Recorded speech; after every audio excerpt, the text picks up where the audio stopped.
or duty. So duty means action. So how one will perform the right action when one does not know who he is?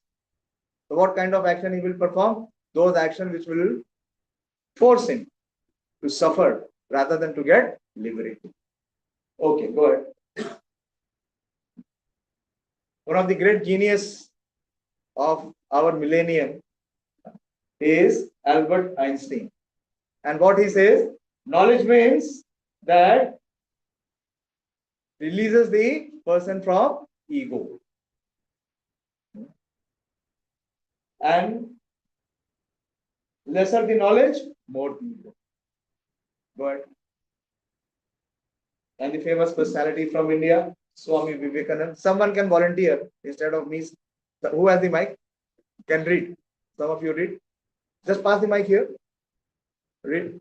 Read the quote of Vivekananda. Knowledge of the science covers. Don't off. Remain. Let it remain on.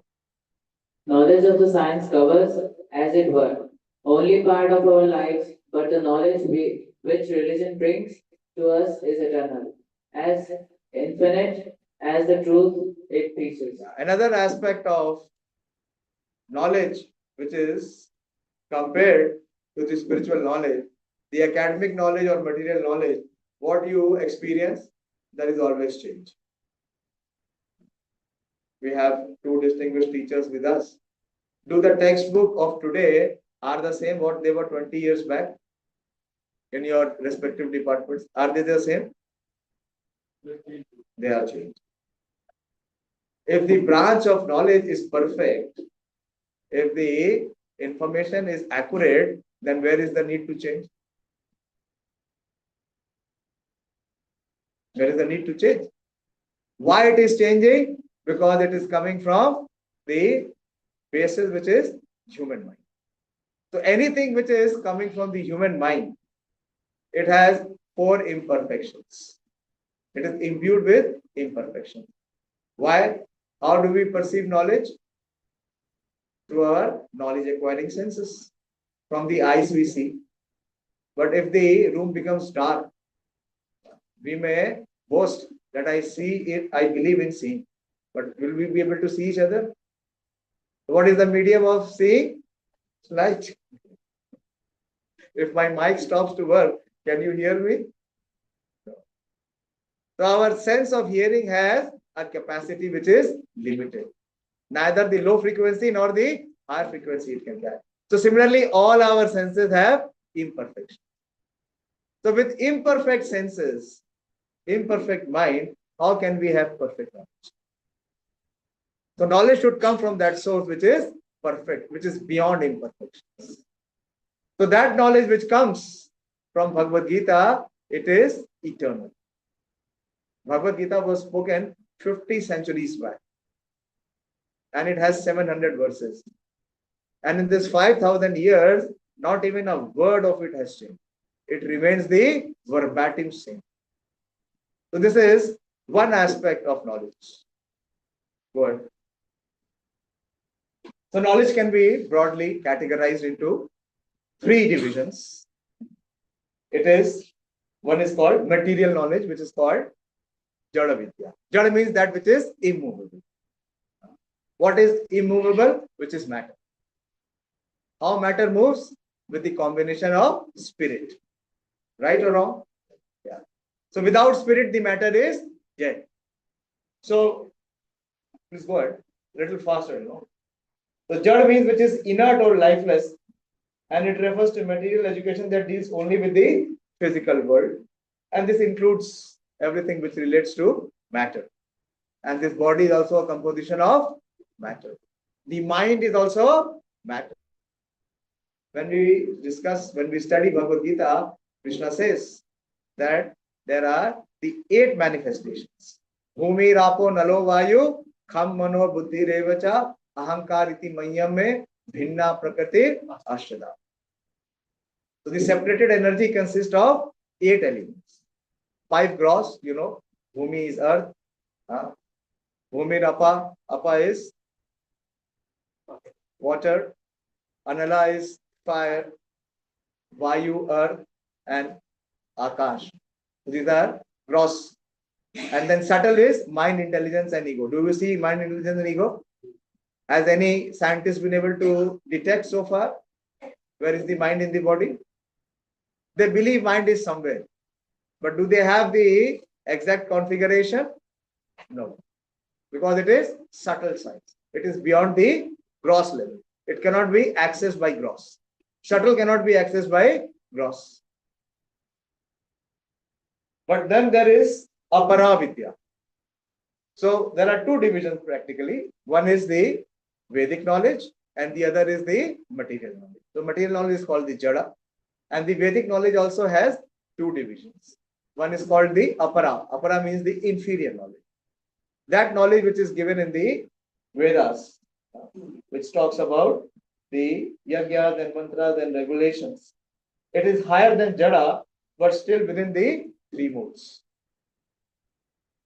And then the final culmination or the highest point is the Paravidya. Para means which is transcendent. So in the Vedas means the knowledge. Vedas means the source of knowledge.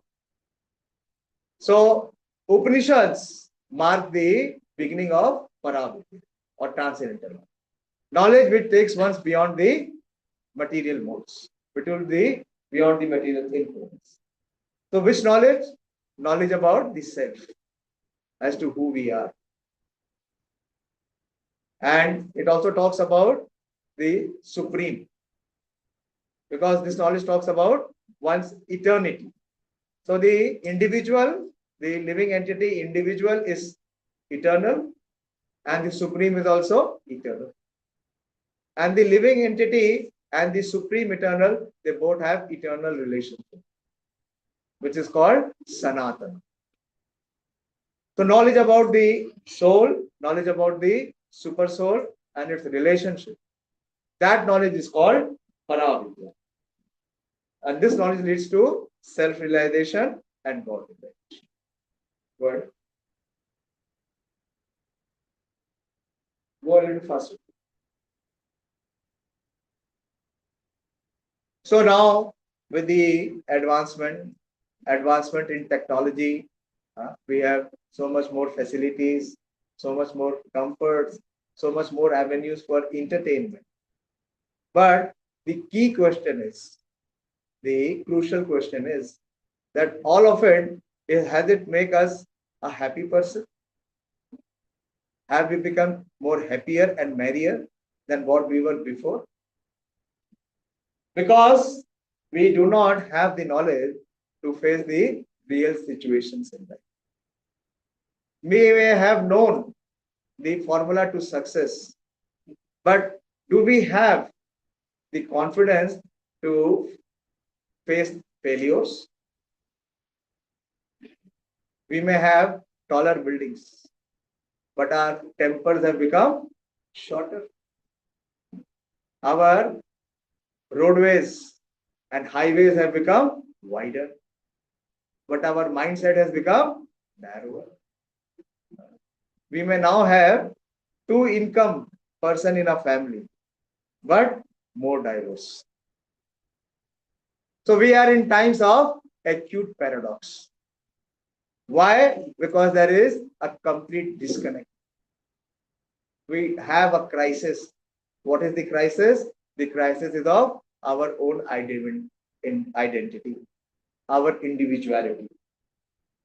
So the more we advance, the more we will see that psyche-related problems, once dissatisfaction of the heart will become more and more prominent. I stay in east of Kailash Temple, near where it is called the South Delhi. In South Delhi alone, there will be more than 30 institutes of art. 30 years back, there would be hardly 3. Why? Why there is so much of need? Because there is more cardiac arrest. What does cardiac arrest mean? There is more trouble in the heart. Why there is more trouble in the heart? Because we cannot face the real situations of life. there is more depression and there is more breakdown. Good. So we have smiling faces but crying hearts. We have added years to life but not life to years. That's a very beautiful poem. I would suggest all of you should read it. The Paradox of Time. Any one of you who has read it? The Paradox of Time? So it shows us the reality where we stand. Good. Good. Okay, we covered this. So Vedas are the full, reservoir of knowledge. Vedas mean the knowledge, full body of knowledge, and Upanishads are considered to be like the flowers, various flowers in the forest, and Bhagavad Gita is the beautiful garland which is arranged from the flowers of the Upanishad. In a sense, Vedas are very vast. It is 10 to the power 26. Now, who can calculate 10 to the power 26? That is the volume of Vedic text which is there. But now it is not available. Most of it has become extinct. But whatever is available, it is colossal. It is huge. And for us to go through the Vedas is not possible in one lifetime. So the essence of the Vedas, the distilled essence of the Vedas are given in the Upanishads. And Bhagavad Gita is the essence of Upanishads. So it is the essence of the essence of Vedas. So it is called the quintessence. You know quintessence, which is the essence of essence. So by study of one book, one scripture, you can know full Vedas.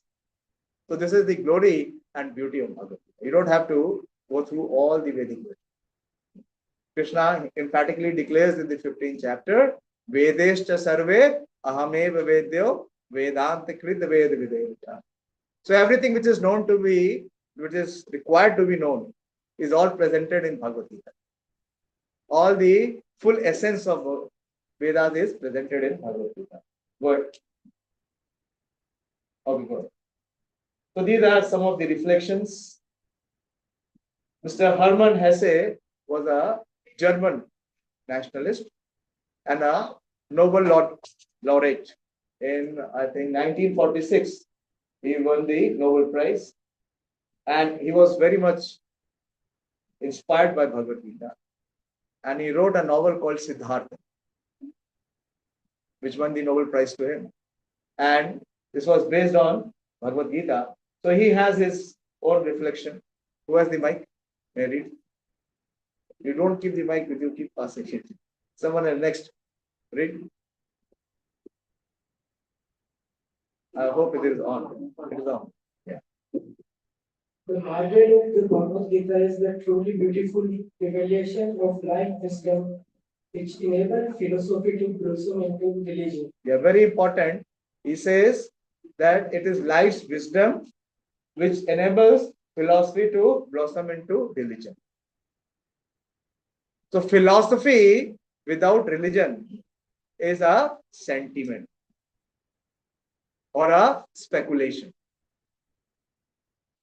And religion without philosophy is fanaticism. And the world is experiencing fanaticism very much, the radicals. Why? Because where they are lacking, the fundamentalists, the extremists, where they are lacking, they say what they are doing is jihad. Or what is the basis? There is no philosophy. It is all baseless. So it is fanaticism. So Bhagavad Gita is the philosophy which culminates into practice. Okay, good. And Mr. Albert Einstein, what he speaks, we don't need to go through everyone because it will take a lot of time. So he says when he reflects on the Bhagavad Gita and how the Supreme Lord created this universe, he says everything else seems so superfluous. Just imagine, I'll give you one reflection.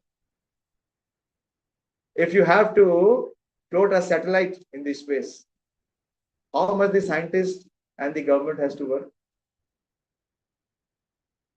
A huge department is there, and so much of resources and funds are required. Yes or no? Yes. But what about the planets? Which department is running the planet? The universes. Is it being fueled by anyone? How many planets are there? At least what the science accepts. How many planets are there? Huh? Not clear.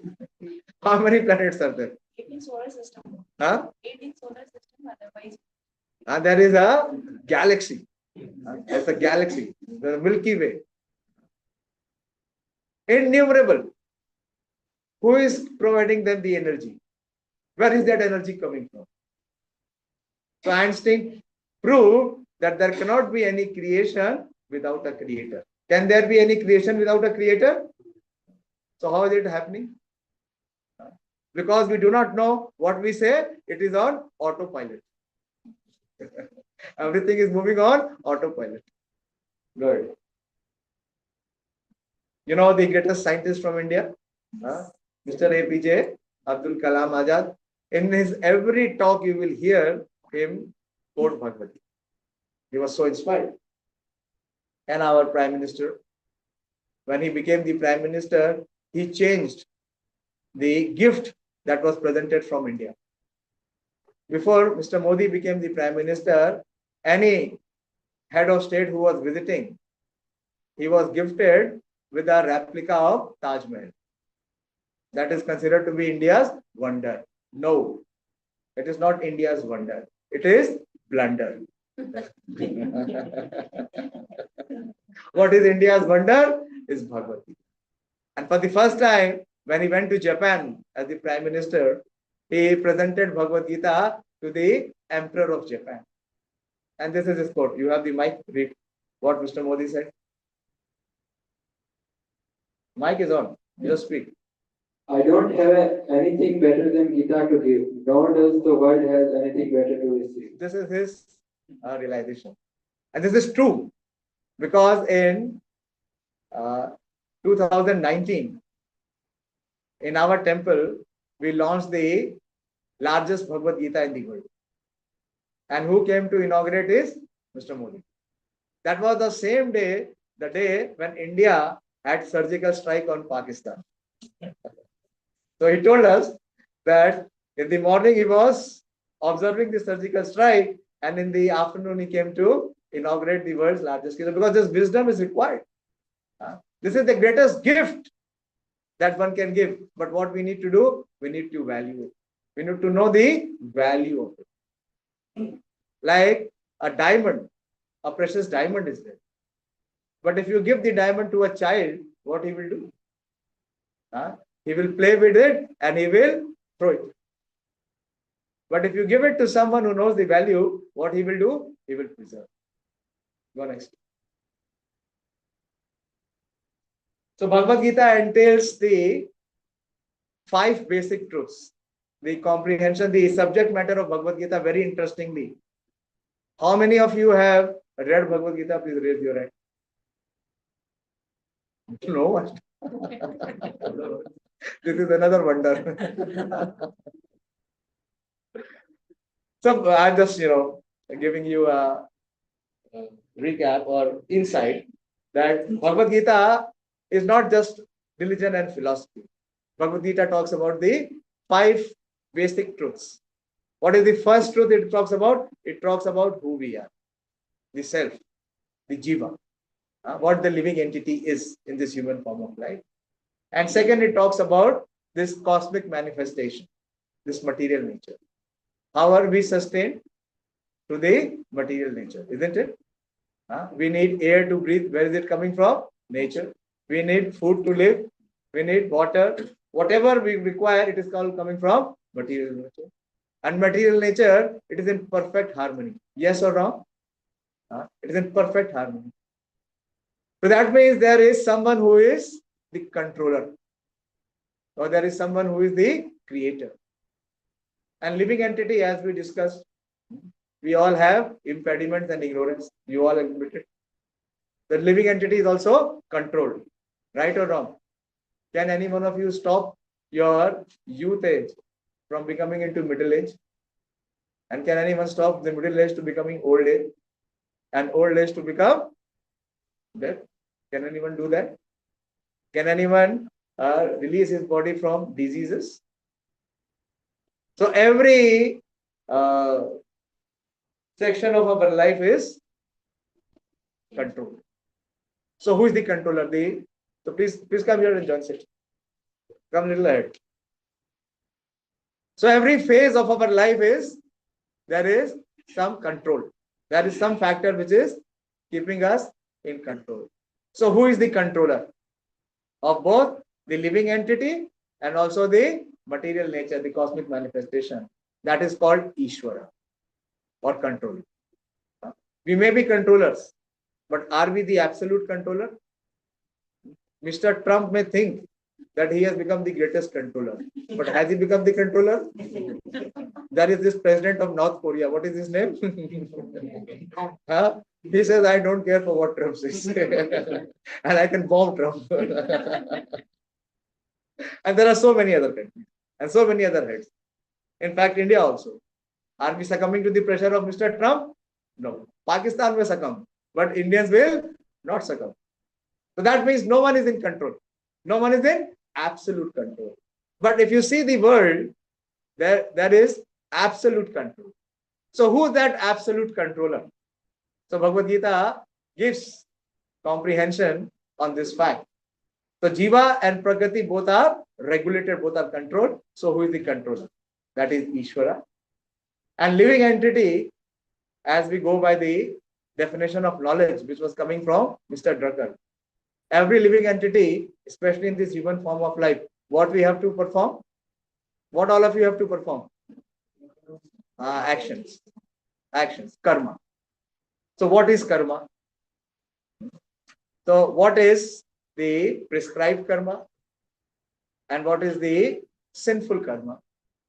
So all of it, the details of the karma, what kind of karmas one should perform, what is prohibited karma, what is recommended karma, and what is the karma which is free from the reaction of karma. Because every action that you take, it brings a reaction. So Bhagavad Gita teaches the art of performing the action without getting reaction. So that karma which liberates you. If you are not in knowledge, any karma that you perform, it will bind you. It will not only bind you, it will grind you. You have to come back again to the cycle of birth and death. And the fifth subject matter is Kala. Kala means time.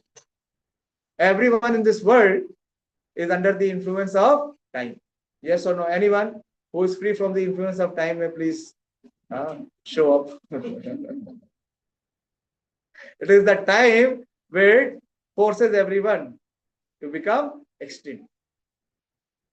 So these are the 5 basic truths which Bhagavad Gita teaches. So is it sectarian? Is this 5 subject matter sectarian? Yes or no? Is it talking about religion? It is talking about the facts of one's life, everyone's life. Like the sun. When the sun is on the horizon, does the sun discriminate that this is on the Indian side, I will be there, or it is on the Pakistani side, I will not be there? Is there any discrimination? It is universal. So the knowledge of Bhagavad Gita is universal. It is for everyone's benefit. And one who does not receive this knowledge, then he remains in ignorance. So the purpose of Bhagavad Gita is to remove one's ignorance. Word.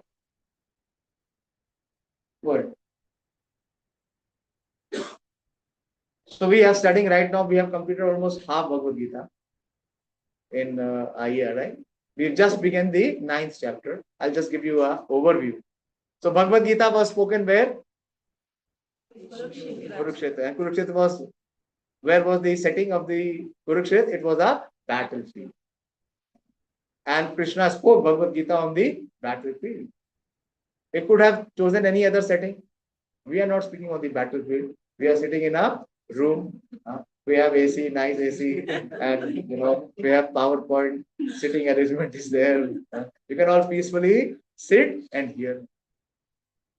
And he did not choose. Krishna could have chosen. He would have taken Arjuna to the hermitage of a saint in an ashram where there would be river flowing, very picturesque, very serene, very peaceful. But he did not choose that setting also. Why Krishna chose only the battlefield? Because the mind of the jivas in Kali Yuga will be no less than battle. How many of you experience battle in your heart every day? No one. No one experiences.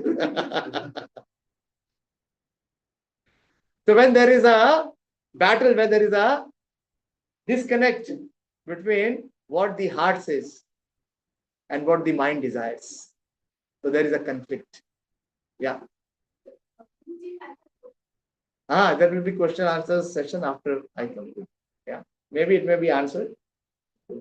Please keep it in the parking lot. Keep it with you. Like when you go for shopping, you park the car, and when you come back, you start it. So after I have finished, then I will ask for questions.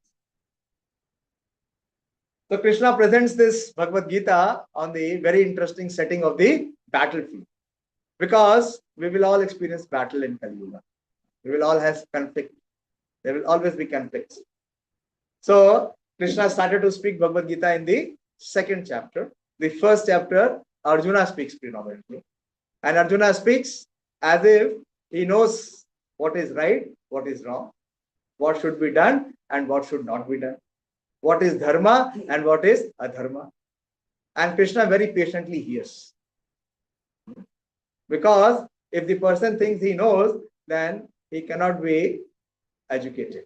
Can he be educated? Teachers are there. If the student says he knows the subject matter, then what do you have to say? Say, good luck.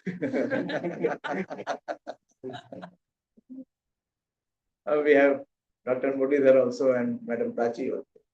So Arjuna was giving many reasons and arguments as to why he will not fight. And Krishna did not speak in the first chapter. So the first chapter is basically the setting of the scene where the Bhagavad Gita was spoken, and it was on the battlefield and observing the armies who were on the opposing party, who were on the party of the Pandavas. And when Arjuna, even after expressing so much of his knowledge and wisdom and learning, he was still, the result was he was completely bewildered and frustrated. So in his frustration, the merit with Arjuna is that he was honest. The problem with Kali Yuga Jeev is that we are suffering. We are having difficulty, but still what we don't do, we don't accept. Then the suffering becomes deeper. It goes to depression and further on. And Arjuna submitted in the second chapter that Shishyasteham Shadimam Tvam, that I surrender. What is the surrender? That on my own, I cannot solve my problem. In our life also, our troubles will be very easily over if we accept that on our own, we are not able to solve it. How many of you feel on your own you are not able to solve your problems? Please raise your hand. Very few. Others are still thinking they can solve the problem. The lifespan will be over, but the problems will never be over. By the time you will realize, the life will be over. But Arjuna was intelligent. He could detect. And he accepts Krishna as his teacher, as his guide, as his guru. So actually, release from suffering becomes, then comes to the path of freedom when he has a guide. Like all of you have a guide. All of you aspire to become research scholars. You are all doing PhD. So whatever knowledge your teacher gives, is it not there in the books? Sir, do you give something which is beyond the books and beyond the text? It is all there in the books. So why can't they receive it, access it, download it, and they can do their papers and become research scholars? Why the person who is aspiring to be a doctor, he has to be with a senior doctor? Why who wants to be a lawyer has to be with a practicing lawyer? Why someone who wants to be a chartered accountant or a chartered engineer, he has to be apprenticed with a qualified person? The knowledge is not outside. The knowledge is all within the book. But why is it required? Because you need a living example guide. Without his help, even if you know, you can still not access it. Can you access it on your own? No. The access is denied. So if in material matter it is so, what about spiritual matter? Where we have no base, no foundation. So Arjuna accepted Krishna as his guru and guide. And from here, the teachings of Bhagavad Gita begins. And as soon as Krishna took the role of a teacher, of a guru, first thing what he did, he chastised his disciple. First thing he did was, he chastised his disciple. And he said that whatever you are speaking is utter rubbish. It has no value. Because all your arguments are based on your wrong identity. What is your identity? That you are this body. Or you think you are the prince, but you are beyond both. And what is the prime duty in this human form of life? Is to perform your dharma. Dharma does not mean Christianity, Hindu, or Sikh, or Parsi. Dharma, Bhagavad Gita explains, is to perform one's duty. It is the intrinsic nature, or it is the intrinsic character of one's identity. I'll give you some examples. Like, what is the dharma of water? What is the dharma of water? Liquidity. Liquidity. Water has to be liquid. If you take it to sub-zero temperature, it will become ice. But as soon as you bring it to normality, it will again convert into water. Same, if you heat it, it will become vapor, and again it will become water. The latent characteristic of water is liquidity. If you are eating rasgulla, what is the characteristic of rasgulla? It has to be sweet. If it is not sweet, it is not rasgulla. So similarly, the dharma of the living entity is not religion, what we understand religion. The dharma is to perform one's right action.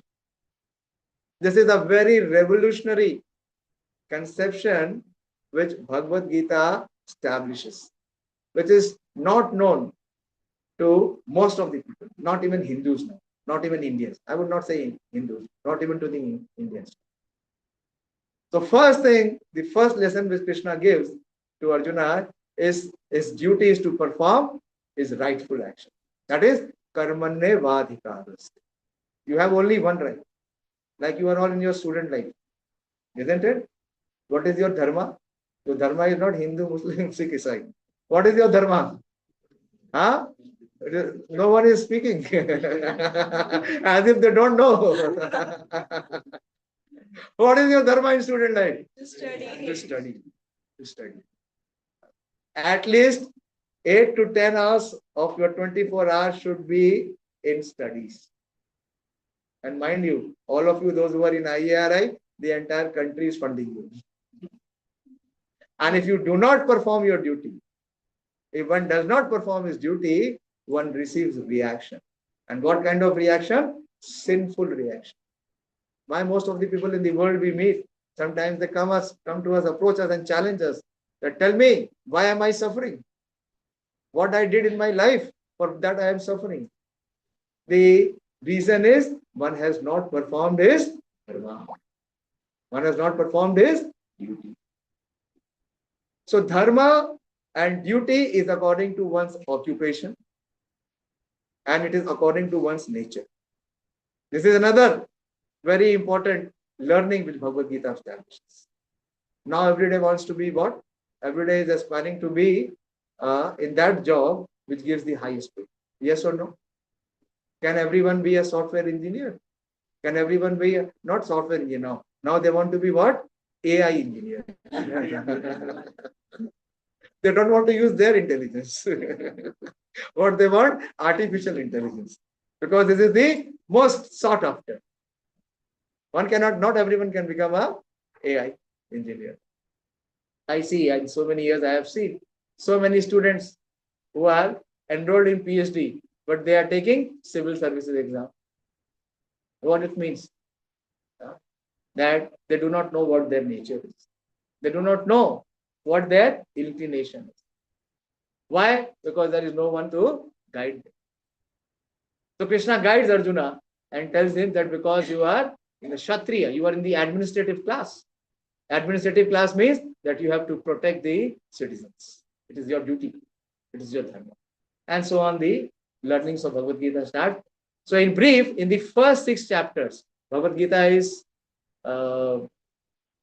spoken in 18 chapters. Although it was spoken on the battlefield, it is a free-flowing conversation between Arjuna and Krishna. But later, Vyasadeva, because he knew what is the capacity of the jivas in the Kali Yuga, memory is very short.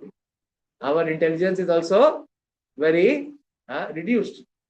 So he classified into 18 chapters. So the first 6 chapters, Krishna inspired Arjuna to perform his dutiful action, which is called karma. So first 6 chapters are talking about karma, how to perform the right action. Action which is without attachment. Dinesh sir told me that one of the biggest impediment is attachment. We all perform action based on the motivation of result or reward. Right or wrong? So how to perform action which is devoid of attachment with result or reward? So that kind of action is called sacrifice or yajna. So this action is liberating. Krishna tells Arjuna that you fight because it is your duty to fight, without the consideration of winning or losing. So that kind of action Krishna recommends in Bhagavad Gita, and it is detailed in the first 6 chapters. Very beautiful section, that how one should perform one's duty without attachment, with detached renunciation.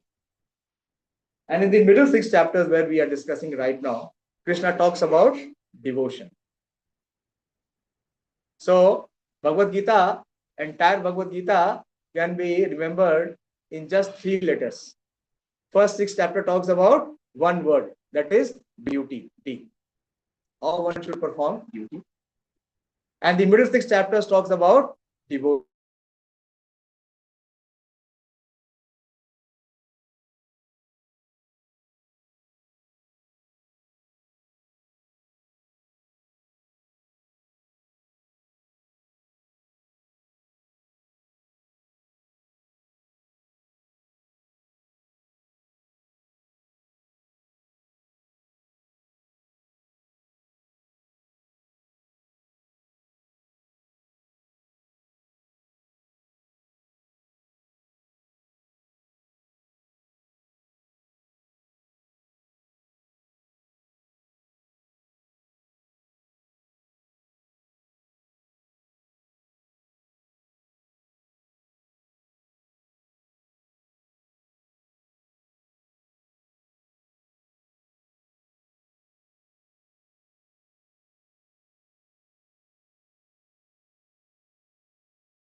Arjuna that why he will reveal this knowledge to Arjuna.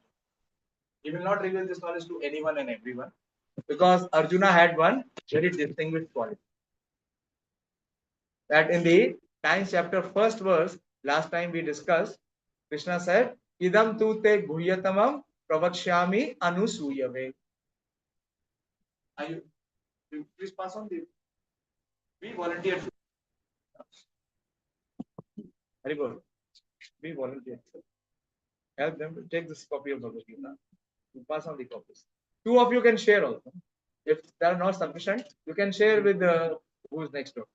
Who sit in next. So please hear.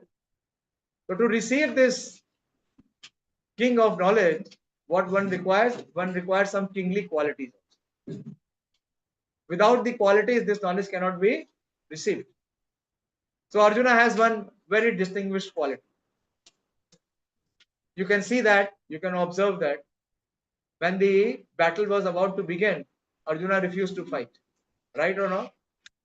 Although the Pandavas were so badly treated by the Kauravas. But in spite of that, Arjuna's heart was forgiving. He said that I can give up the kingdom. I can forget what all atrocities which have been performed by the Kauravas towards us. And let them have the kingdom and let them enjoy. We can go to the forest and beg and live. But I still don't want to kill. So Arjuna was not envious. Who can say this? A person who is free from envy. Would Duryodhan say this forever? Huh?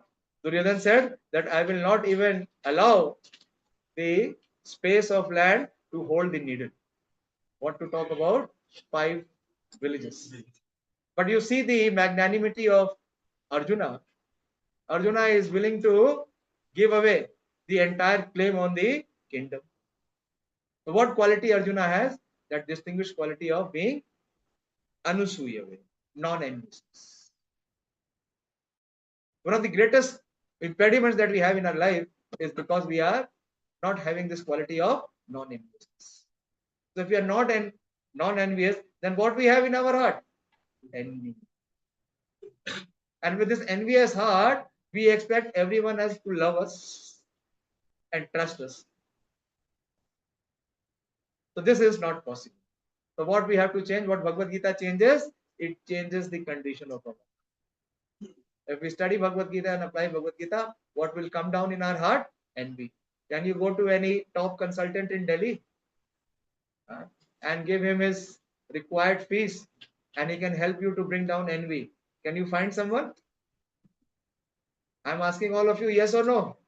Can you find someone who can reduce envy in your heart? No. No one. But Bhagavad Gita teachings and principles, it is very important. It inspires us to become non-envious. When we will come in the 12th chapter, Krishna says, whom he admires the most, Adveshta Sarva Bhutana. Maitri Karuna Evacha Nirmamo Nirahankara. Adveshta means one who is non-envious to all living entities. If we become non-envious, then there will be complete peace. No one will be at war. There will be no killing. There will be no violence, no conflict. The root of it is because we have the wrong identity, and because of wrong identity, what we are thinking, what we are not, and we have all this demoniac tendency.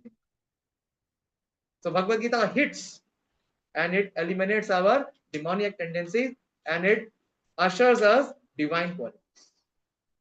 So Arjuna has this quality of non-enviousness. And this knowledge which Krishna is imparting, what he says, that Jnana Vijnana Sahita. So the knowledge of Bhagavad Gita is not mere academic knowledge or philosophy, as we were discussing. Philosophy is, for an armchair sculptor. Like I am sitting here, and on my arm I can rest my arms here, and I can just keep discussing with you. No. The philosophy of Bhagavad Gita is for building the character and application. Then one can have realization, which is Vijnana. Like you have in your institute, you have both. You have theory and practical. Both you have to do in your PhD. Just theory will not give you the degree. And only doing the field work will also not give you the degree. It has to be the combination of both. So when Gyan will become Vigyan, when knowledge becomes realized knowledge, when it is applied. Application of knowledge is higher than knowledge. So that Krishna teaches in the 9th chapter. He's teaching Jnana Vijnana Idam tu te guhyatamam pravakshyami anusuyame. And this knowledge is most confidential knowledge. It is guhyatamam. It is the superlative degree. Like you have good, better, and best. So there is guhya gyan. Guhya gyan means it is confidential. And there is guhyatama, which is more confidential. And then there is guhyatamam, which is most confidential. Idam tu te guhyatamam pravakshyami, I shall speak. Why? Because you are non-envious.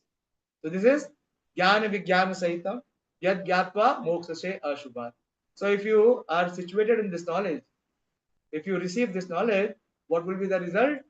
Moksha se. Moksha se means you will be liberated. You saw the definition of Epicure. What was the definition? That it helps you to get liberated. From what? Ashubhat. Ashubhat means inauspiciousness. Then in your life, there will be nothing inauspicious. So what will remain? Only auspiciousness. Only auspiciousness. So we will take the verse today. I will at least introduce it. I have half an hour. I can continue till 9. So I have half an hour. I'll try to wrap up the verse in half an hour. So show the verse. You remain on your seat. Why you have changed the seat? Huh? What? Not audible. What is at the back? They are not able to hear me. They are able to hear. My eye contact can tell me. You sit there.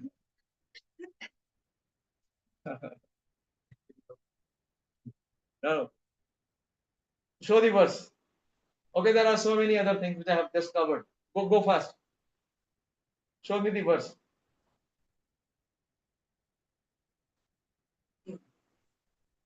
We will recite the verse. You have the book with you? This is 9th chapter and verse number 2. In my book, the page number is 397. Show the verse. Yeah. Okay. You can see the verse? It's not working.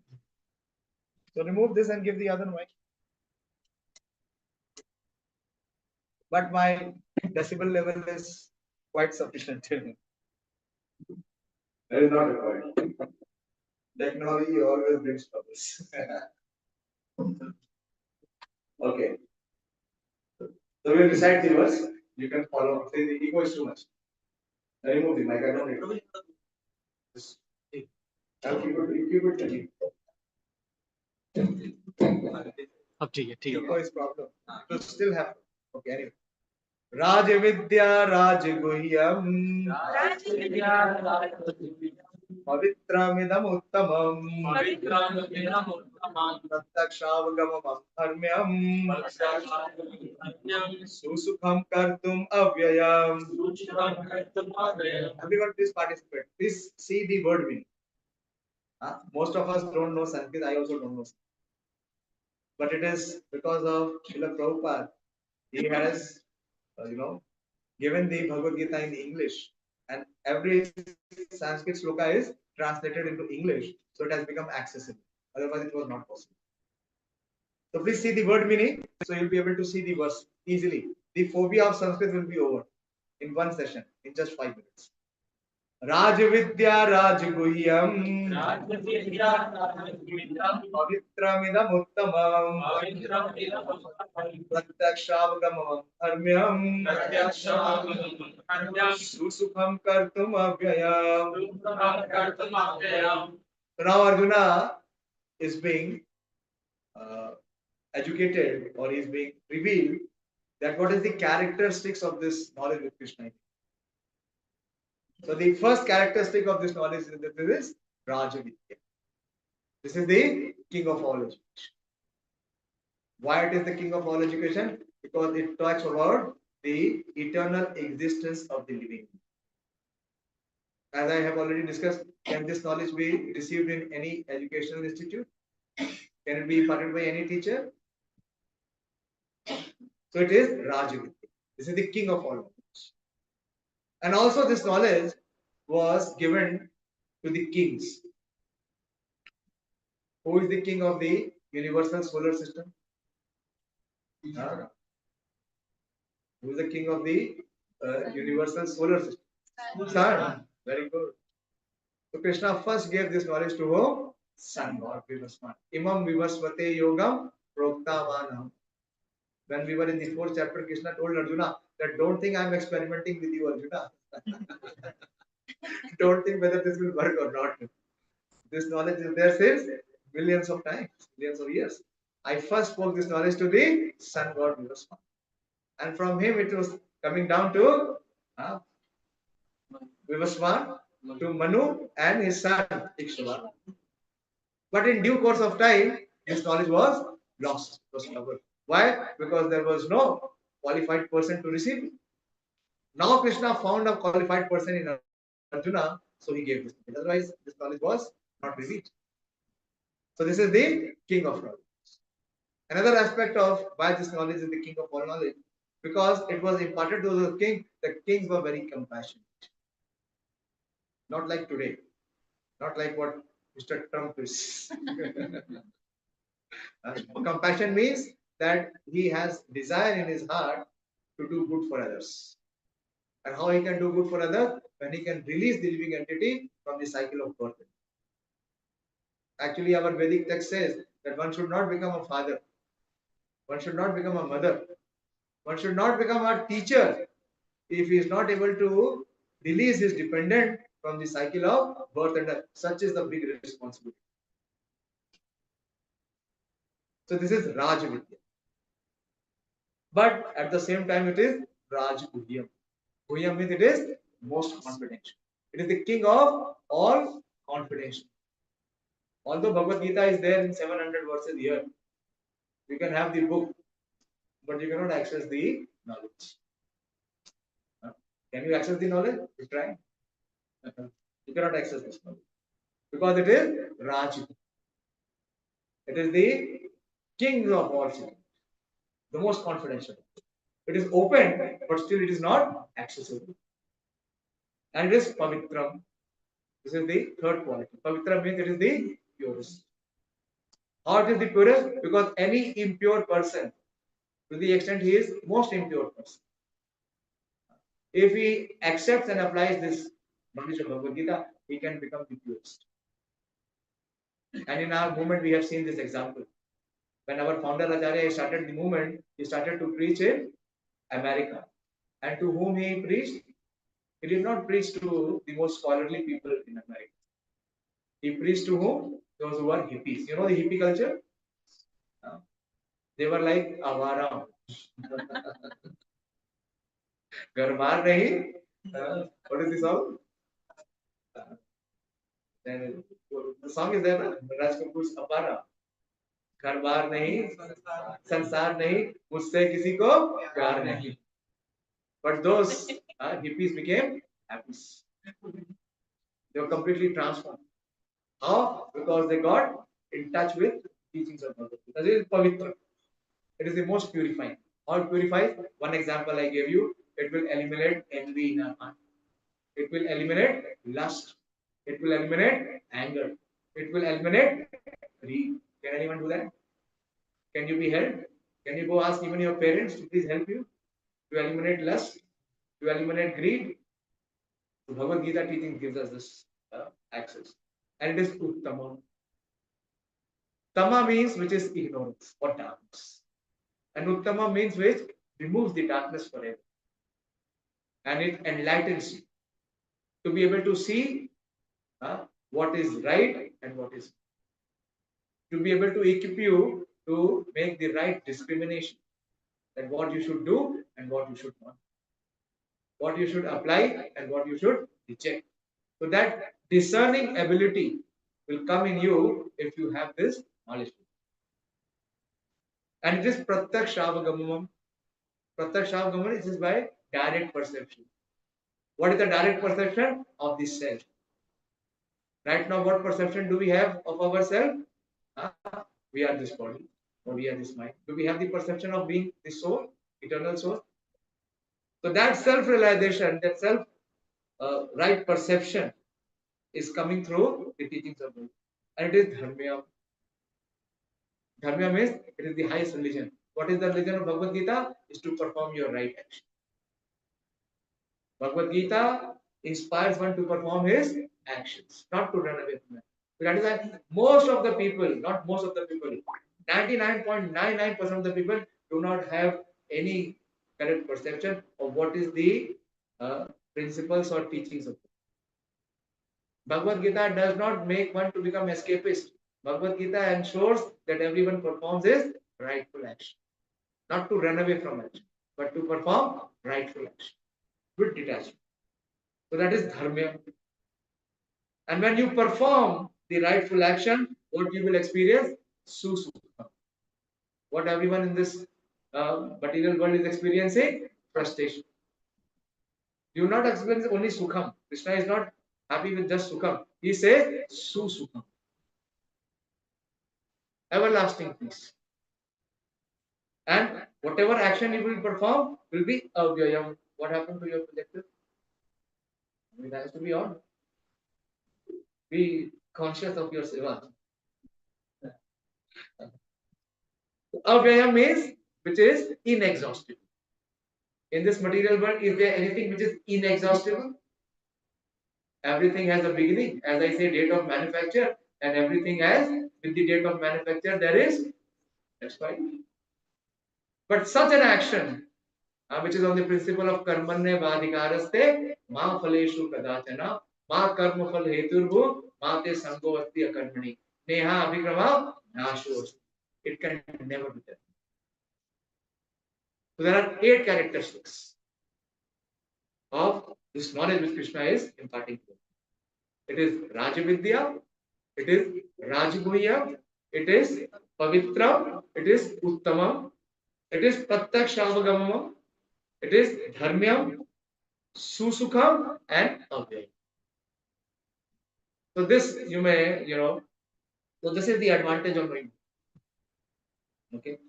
So I'll read the translation. Someone can read the translation. The mic is there. Mic is working.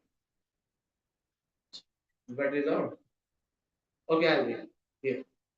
This knowledge is the king of education, the most secret of all secrets. It is the purest knowledge, and because it gives direct perception of the self by realization. It is the perfection of religion. Why? Because it inspires one to perform one's duty. It is everlasting and it is joyful. In today's world, I worked in corporate for more than 15 years. Dinesh was sharing. What is the greatest reason of dissatisfaction? Is there is no satisfaction. There is no happiness. But if you perform action as per the teachings of Bhagavad Gita, what you will experience? Susu. Who is a person who does not want to be happy? But does he know the process and the formula to be happy? That formula Krishna is giving. So the purport says, see the purport. This chapter of Bhagavad Gita is called the king of education because it is the essence of all doctrines and philosophies explained before. So these are the various philosophers. These are called the various philosophies. It is called the Shada, Gautama, Kannada, Kapila, Yagnavalkya, Shandilya, Vaishwanara. And finally, there is Vyasadeva, the author of Vedanta. So there is no dearth of knowledge in the field of philosophy or transcendental. As I said, now the guru and guide is what? Google. If you need any information, any knowledge, where do you go? Google. Interestingly, who is the CEO of Google? Sundar Pichai. Sundar Pichai is an IIT. He passed out from IIT Kharagpur, 93 batch. And one of our devotees, our senior, his name is Gaurang Prabhu. He is also an IIT. He is also from 1993 batch. He passed out from IIT Bombay. So both of them met in London. And as soon as this Sundar Pichai met Gaurang Prabhu, he said that you look much younger than me. You look much smarter than me. And Gaurang Prabhu said, yes, because you deal with Google, which brings stress. And I deal with God, which releases stress. So there is no dearth of knowledge. But the essence, the quintessence of knowledge, which releases us from all which is inauspicious, is Bhagavad Gita. Now the Lord says in the 9th chapter is the king of such knowledge, the essence of all knowledge that can be derived from the study of Vedas and the different kind of philosophies. So last time also I was giving this example that you all, drink milk or you utilize milk. Every day you utilize milk. What is the essence of milk? Just think, what is the essence of milk? Huh? Butter. Essence of milk is butter. Is it visible? While you are drinking milk, can you taste the flavor and aroma of butter? No. What it has to be done? It has to be churned. Without churning, you cannot receive butter. And what is the essence of butter? Ghee. So what you have to do with that butter? You have to still treat it. What you have to do? You have to heat it.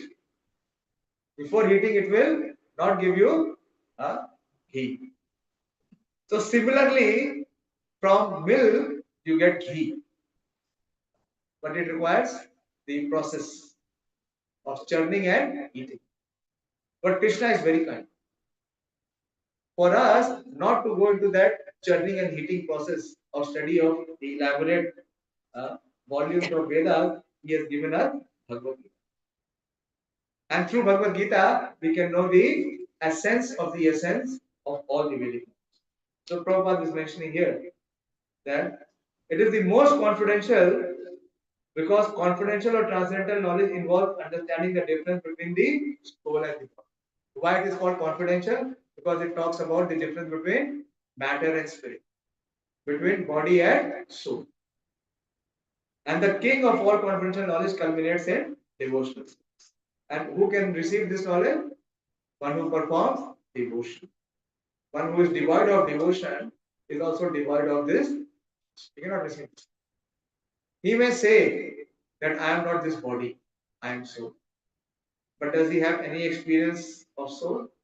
Or does he perform any actions on the platform of soul? No. Prabhupada says very frankly that generally people are not educated in this confidential knowledge. They are educated in external. As far as ordinary education is concerned, people are involved with so many departments: politics, sociology, physics, chemistry, mathematics, astronomy, engineering. There are so many departments of knowledge all over the world and many huge universities. But there is unfortunately no university or educational institution where the science of the spirit soul is researched. Yet the soul is the most important part of the body.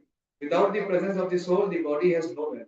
Still, people are placing great stress on the bodily necessities of life, not caring for the vital soul. So this is one very big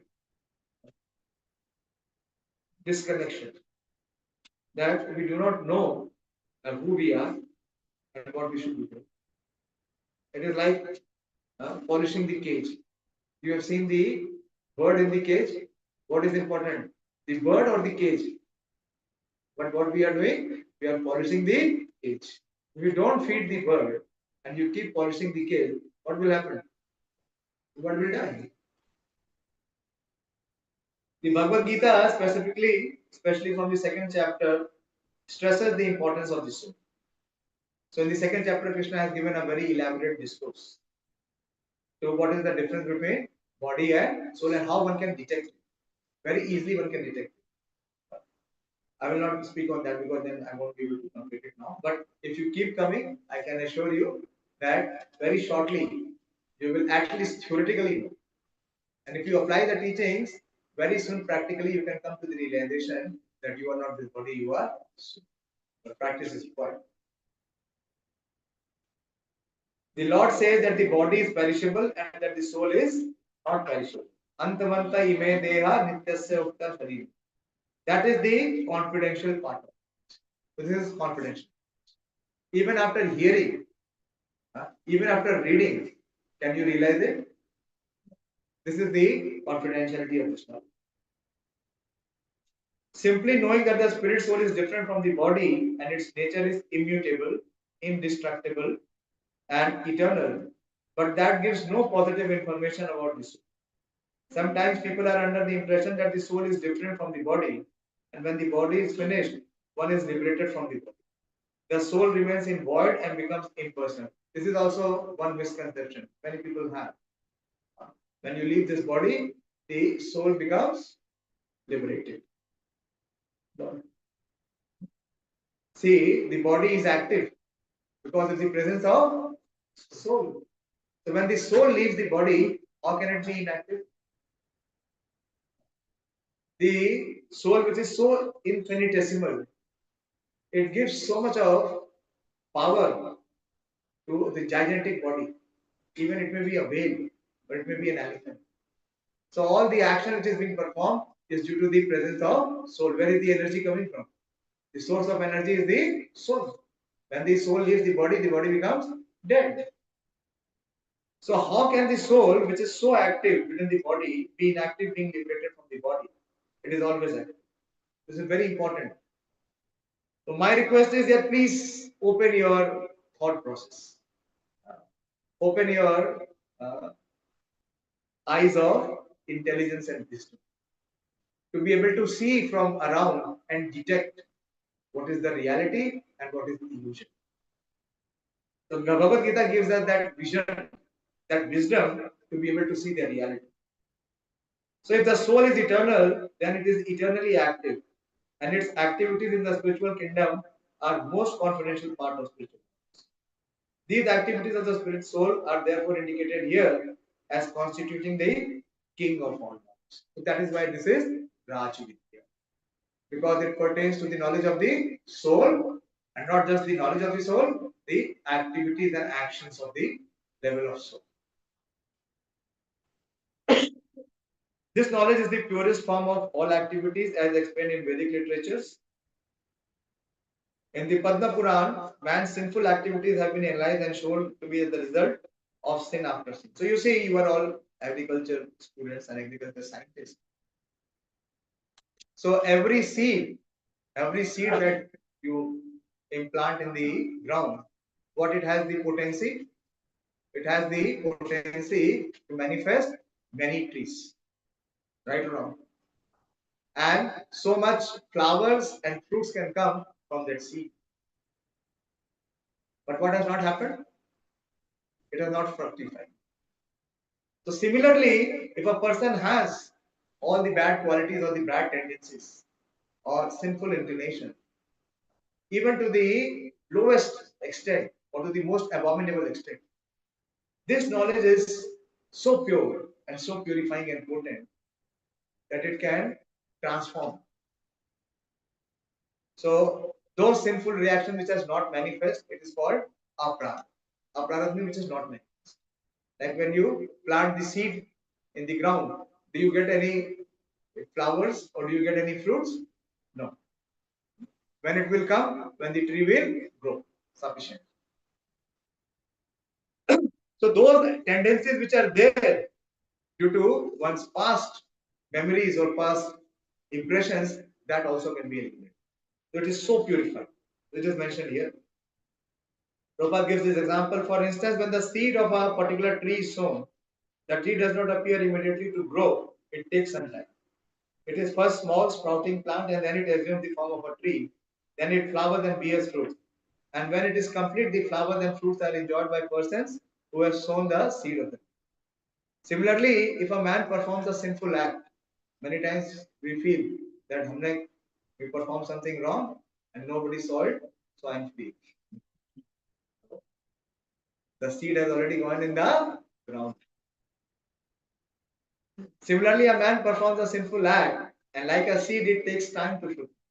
There are different stages. The sinful action may have already stopped within the individual, but the result of the fruit of the sinful action are still to be. There are sins which are still in the form of seed, and there are others which are already fructified. Fructified we say as prarabdha. What is the prarabdha of what we have performed in the past life? This body. This body is because of what we have performed in the past life.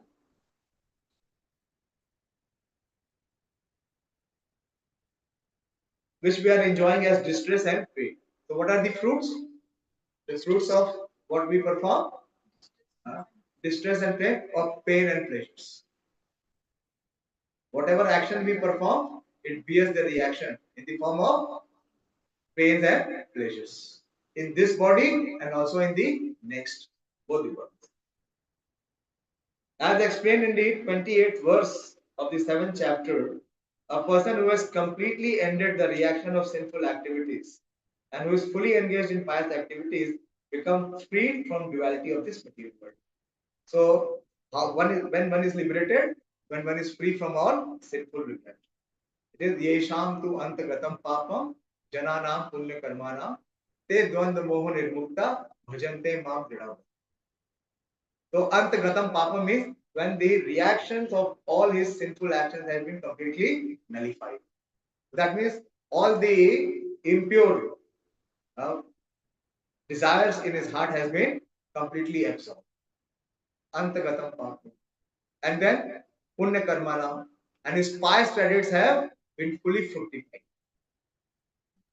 So one is released from dvanda. In this material existence, what we always feel? Duality.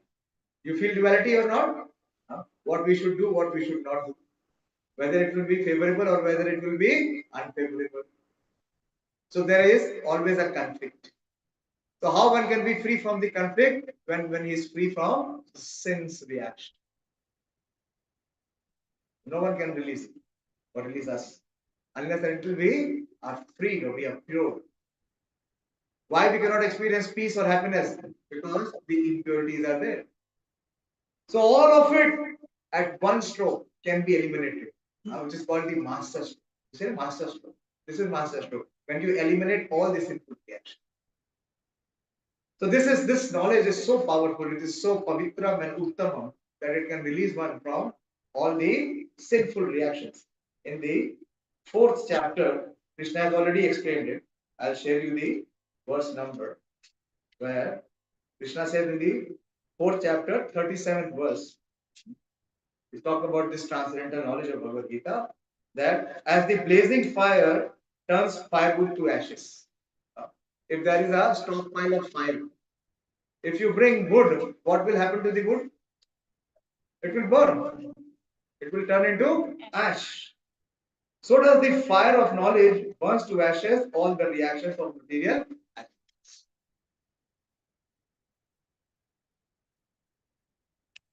So for those who are engaged, see the next para. For those who are engaged in the devotional service of the Supreme Personality of Godhead, all sinful reactions, whether fructified in the stalk or in the form of seed, gradually vanish. Therefore, the purifying potency of devotional service is very strong, and it is called Pavitram Uttamam, the purest. Uttama means transcendental, Tamas means the material world or darkness, and Uttama means that which is transcendental to material activities. Devotional activities are never to be considered material. So I'll explain a little what is devotional activity. Devotional activities means which is done not just out of duty. It is done out of love. See, what are the platforms? Why one performs duty? The lowest level is out of fear. Why people go on job? Many years back, I was doing survey. I was doing survey of UK because we wanted to introduce some of our brands and products there. So I was doing the data analysis. So there, most of the people in the Western world, why do they go for job? Because they want the paycheck. Not only Westerners, not even Indians. There's not much difference now. With the social media so much rampant, there's hardly any difference. Because there is fear that if they don't get the salary, how will they pay? How will they pay their rent? How will they pay their insurance? How will they pay their bills? To survive, what they have to do because of fear. They're performing their duty. Then, higher than fear is the level of desire. Why people are working? Why people are performing their karma or action? Because they want to fulfill their desires. They want more happiness. They want more leisure, more comfort. So, what they have? They need money. So, if to have money, what they have to do? They have to work. So, to fulfill and satisfy their desire, they work. But higher than fear and desire is the level of duty. Duty is what? Like you have seen a military person, is duty bound. Whether there is cannon on the left or cannon on the right. The person in the military, if the commander, the officer commands, He will work, he will sacrifice his life, but he will not withdraw himself. So that is beauty. There is devotion which is even higher, where the impetus or the inspiration is love. I'll give you one example that you have every one of us experienced. The love of a mother to his offspring. What the mother does, she upbrings the child, sacrificing her own life. Yes or no? Have you all experienced or not? That is the purest form of love that we experience in any relationship. That is the mother's love, which is selfless. That there is no motive, no ulterior motive fixed in that. So we just experience that consciousness, you perform service. That is called devotion. That is performed for the pleasure of the Supreme. And one who performs that is called devotee. So that is what Krishna is bringing Arjuna. You saw on this slide that Krishna is upbringing Arjuna from the platform of fear. Firstly, why doesn't he want to fight? Because he says killing is sinful. If I fight and I kill, I will be inflicted with sin. I don't want to kill my grandfather. I don't want to kill my guru. But what about adharma? They are on the side of adharma. So he is not interested. I want to be free from sin. That is very selfish, very lower motivation. So here it is being said that devotional activities are never to be considered material. Although sometimes it appears that devotees are engaged just like ordinary men. But where is the difference? The difference is in their consciousness. One can see and is familiar with devotional service will know that they are not material activities. They are all spiritual and devotional, uncontaminated by the material modes of it. It is said that the execution of devotional service is so perfect that one can perceive the results directly. So it is not that one who is performing devotional service, he cannot experience the transcendental platform. If it was so, we would not be doing it. This direct result is actually perceived, and we have practical experience that any person who is chanting the holy names of Krishna, Hare Krishna, Krishna Krishna, Hare Hare, Hare Ram, Ram Ram, Hare Hare, in course of chanting without offenses, feels some transcendental pleasure and very quickly become purified of all material contamination. This is actually seen. Furthermore, if one engages not only in hearing, but in trying to broadcast the message of devotional activities as well, if he engages himself in helping the missionary activities of Krishna consciousness, he gradually feels spiritual progress. This advancement in spiritual life does not depend on any kind of previous education or qualification. This method, the method itself, is so pure that by simply engaging in it, one becomes pure. I'll stop here because it is already. So next time I will continue from here and stop. I'll stop here. So to some extent, I try to present. Most of you are coming for the first time. That what we are discussing here is something very, very special. This cannot be accessed in any academic institute, in your any normal course of life. And if you leave it, then you will be deprived. It is all up to you. The choice is all yours. Okay, I'll stop here. And madam had one question, and we invite all of you are invited to have dinner with us. We are just across the road. We have Satvik Mess. Volunteers go ahead and arrange dinner. So please, everyone is invited. Please don't leave us here because the proof of pudding is in eating. So at least that joy you experience. Okay. So those who have questions may ask. Please ask. Give the mic. If there is only one mic working, then you pass the mic. Be active. Be patient. We have sufficient prasad for everyone. It is not first come, first serve. Guruji, my question was, karma. What do you do, madam? You're not a student here. Are you a student?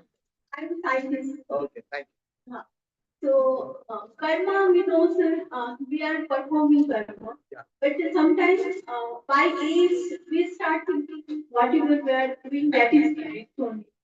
So, some direction, how to get this right direction while doing Very good. karma. Very good. Thank you very much for asking this question. At least there is inquiry in this human form of life. If we do not inquire, then actually we are not human form of life. The consciousness is not human. So Bhagavad Gita talks about three types of karma: karma, vikarma, and akarma. So karma means prescribed actions. Like you are a scientist.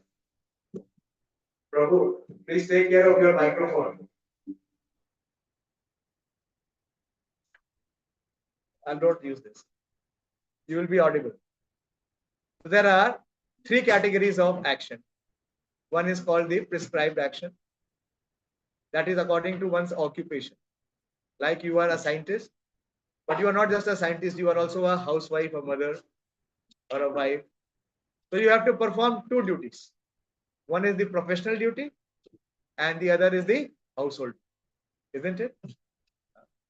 So if you perform your professional duties, that is not to substitute your household. If you don't perform your household duty, then you will be inflicted to the sinful reaction of not performing the household. So there are three types of karma, as I said. One is karma, one must perform prescribed duty. So prescribed duty, if you perform, then you get pious result, which is called punya.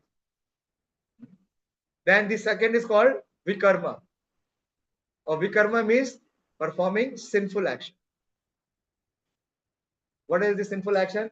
That you are supposed to be teaching the students as a scientist, or you should be doing the research in your lab.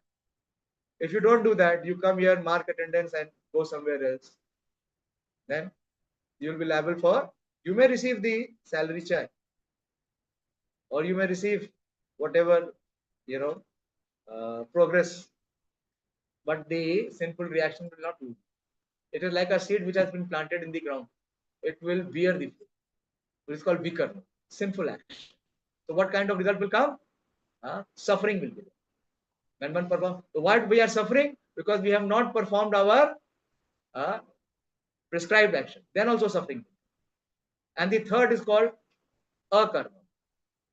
That action which is beyond both pious and impious.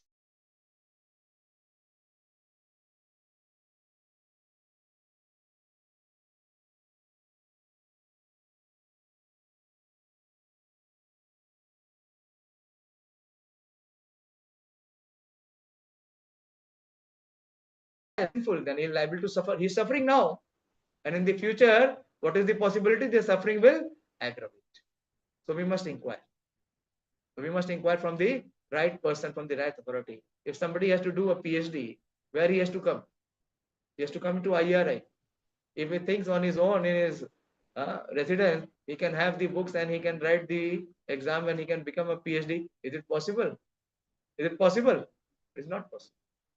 So those who are following the path of karma, those who are following the teachings of Bhagavad Gita, those are the person from whom you should inquire. And they guide you. Very good. At least this inquisitiveness has come. The scriptures say that human life only begins when you inquire on three basic things. The first inquiry should come in the heart, that who am I? Is that inquiry coming in our heart? Who am I? We are thinking, we have our own assumptions to who am I, and we are very satisfied with it. Then one must inquire, what is the purpose of human life? Eating, sleeping, mating, and defending. All these species in this ecosystem are engaged in four basic activities: eating, any species, sleeping, mating, and defending. So what is extra that we are doing in this human form of life? So what is the purpose of human life? And then the third question should be that after leaving this body, after this life, where is our next destination? If these three questions have come in our heart, what is troubling us, that means one has been awakened. One has been awakened. Otherwise, either he is in sleep or he is in dreams. It is called Susupti, Swapna, and Jagriti. So the purpose is to have Jagriti, to have awakening, and to be free from the illusions of dream and from the slumber of sleep. Okay, did I answer you? Hare Krishna. Hare Krishna. You raised your hand, the back of you, this child.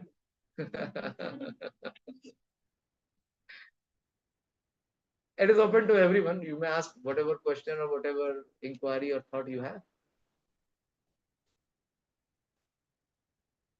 All questions answered? Huh?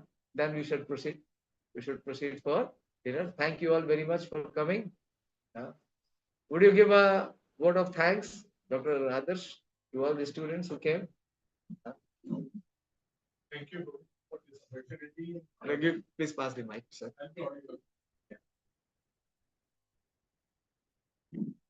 Thanks a lot, Prabhuji, My pleasure. for this opportunity.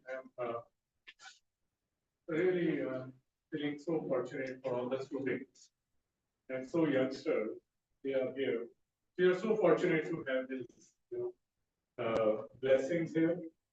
I'm just sharing. Success will come from below. Yeah, it's a blessing for us. You are there and he's so devoting his time and knowledge here. I met Prabhuji days back, a month back. Actually, one of our students was sick. You may be knowing Leela Jyoti. She is a PhD student at IIT in our engineering division. And I met Prabhuji in the hospital. So I was fortunate to meet him there, and he was coming out, and I was with him. So Prabhuji arranged everything for her medical care. See, his not a spiritual perspective, but a concern about people in that. So we are so fortunate to have you. My privilege. तो प्रभु जी यहाँ पे आए और आप सब लोगों को No, I want you to thank them. I'm thankful. So we are really thankful to all of you to be here and attend this lecture. I just say that you are fortunate. Actually, I came in contact with these kind of people so late in my life. So you are really fortunate. And we are really thankful to be here. And I request you to continue this and attend this thing regularly on every set. So I'm really thankful to all the people here who arranged them. Dr. Dola Mani and Wild and other people. Yeah. Sunil and Swadhi. Yeah.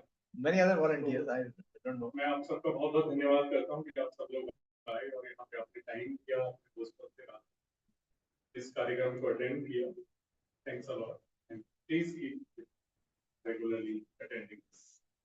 And I especially want to thank Dr. Dinesh Sharma. Yeah, Dinesh Sharma. Because he put a lot of effort to get this Yeah. venue for us.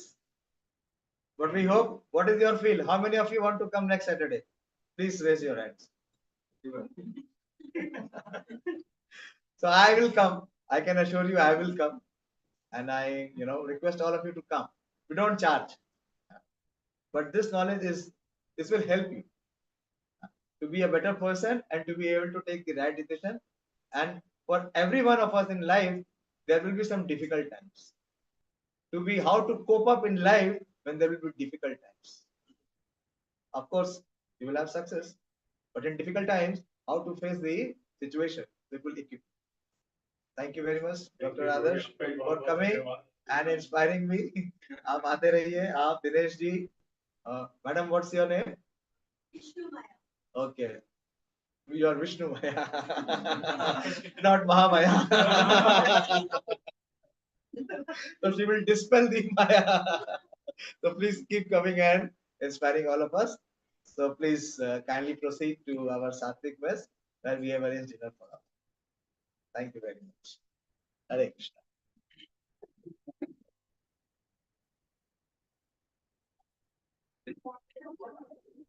ठीक है, दो जने रुक जाओ। एक